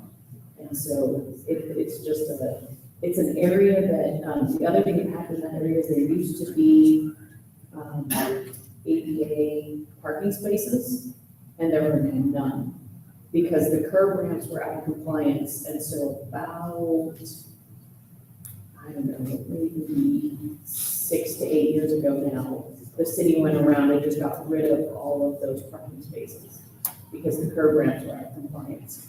And so it means that you've got a lot of folks who are having to walk further, and they're walking on sidewalks and streets that are in very not good condition. So it's just something that I know that we can't do every day this year, but it's something that I wanted to mention because I'm going to keep you aware of all of the traffic. And even when we've got events downtown, folks park there because you've got all of the streets around, there's a parade or something like that. Folks are parking in that area and it's dark. So anyway, just something that I'm aware of because it's near downtown and there's a lot of foot traffic there. That's not saying that I don't think that Oaks also doesn't need to be done because there's no sidewalks. And so that's sort of like having sidewalks that aren't paved. That is definitely an area, and I appreciated some more comment from the speakers about once it is paved, we will need to be aware of, of how we do speed enforcement and are there areas that need traffic calming devices. So that would be something that we need to look at, and I will be interested to see whether or not some of those streets are wide enough that once they're repaved, there can be some striping. Because right now, in addition to the sidewalks, there's also no striping at all. And so some of that, or if there was, it's no longer there. So looking to see where in there it's possible to do some of those upgrades, because the better the streets are, the faster people will have a tendency to want to drive. And so really looking at how we mitigate some of that, since the bikes and the pedestrians and the cars are all sharing the road in that area in a way that's different than in most of the other parts of town. Let's see.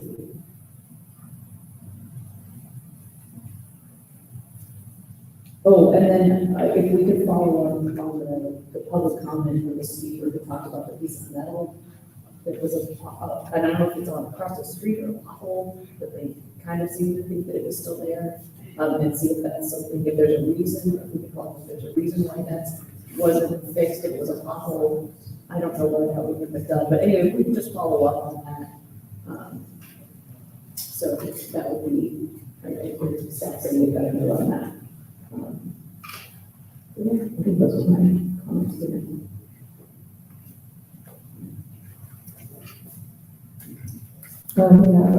We've all been talking about that forest area.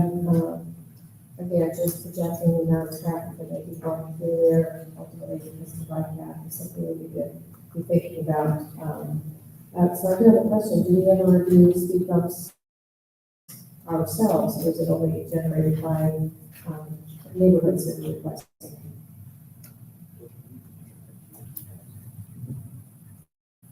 So the speed limit policy brought to council, I think it's back in 2021, has essentially the people that are interested in these speed bumps to provide a petition for the speed bumps. There's a process by which they can request speed bumps.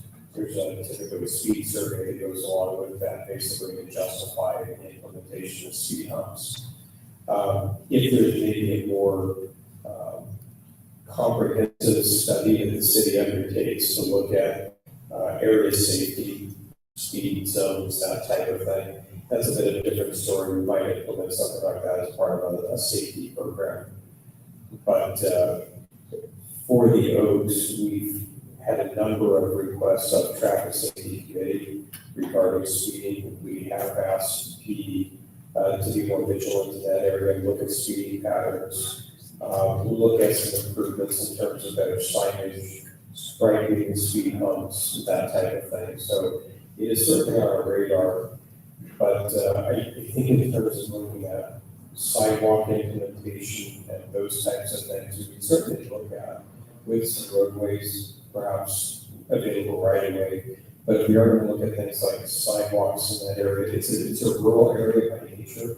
So I think there needs to be a little more public discussion and technical discussion if we're going to look to implement some of that type of thing in that area, because it's a tricky area from site distance, parking, and just the rural feel of the neighborhood. So it feels like there needs to be a little more study here if we're going to look at that type of thing.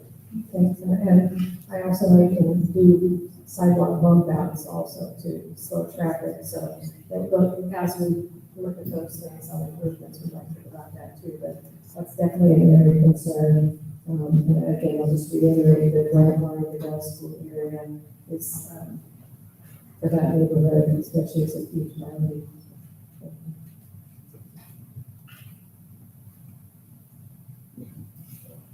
And then just want to make a comment. I really do want to, again, say thank you for all the work that you do on this cycle. Like Councilman Perry said, as I've talked to people in other cities, not just within their county, but around the Southern California region, there are lots of cities that don't have a 5-year paving cycle plan. I was on the council when we pushed to implement a plan, and have been really grateful for staff who worked with us to implement it. Because I was telling someone that we didn't pay for 50% of our debt at the time. I paid for 50% of streets, is well more than that, and that's 6 years cycle, and they were repeated left.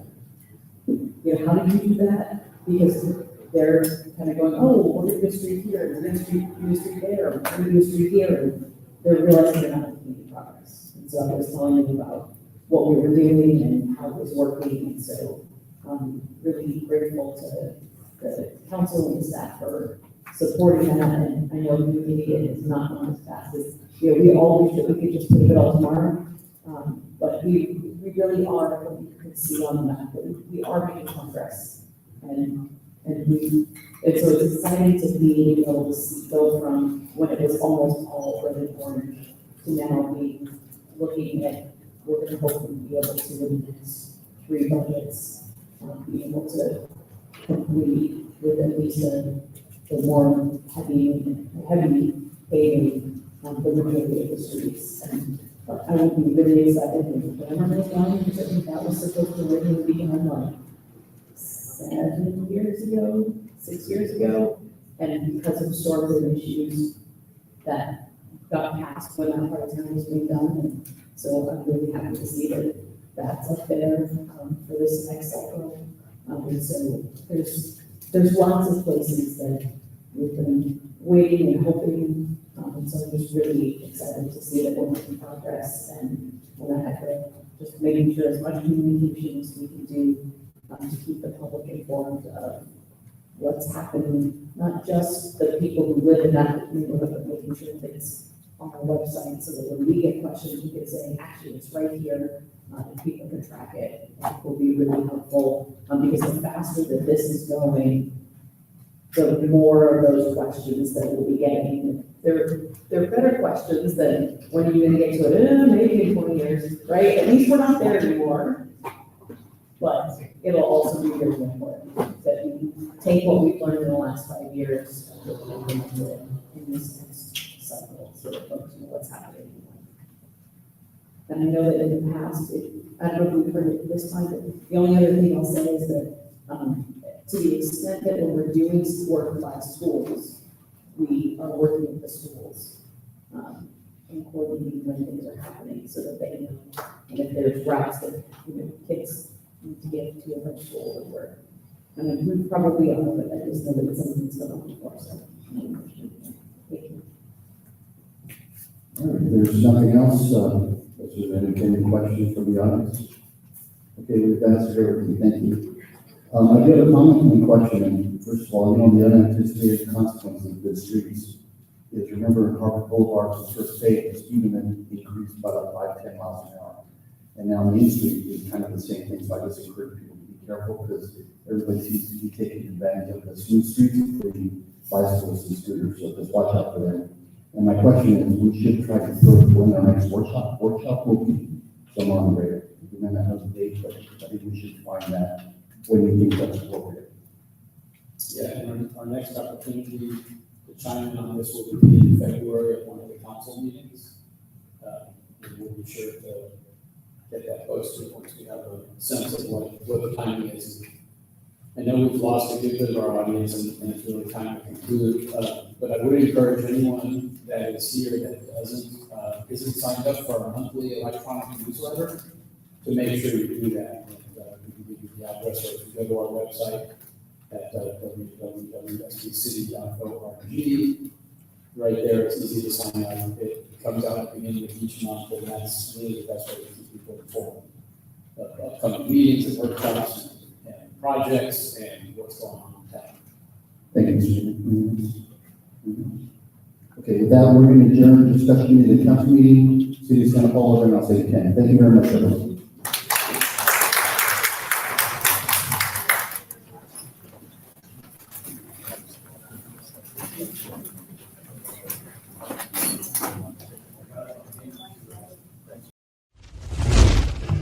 This has been a Rough Edge Studios production.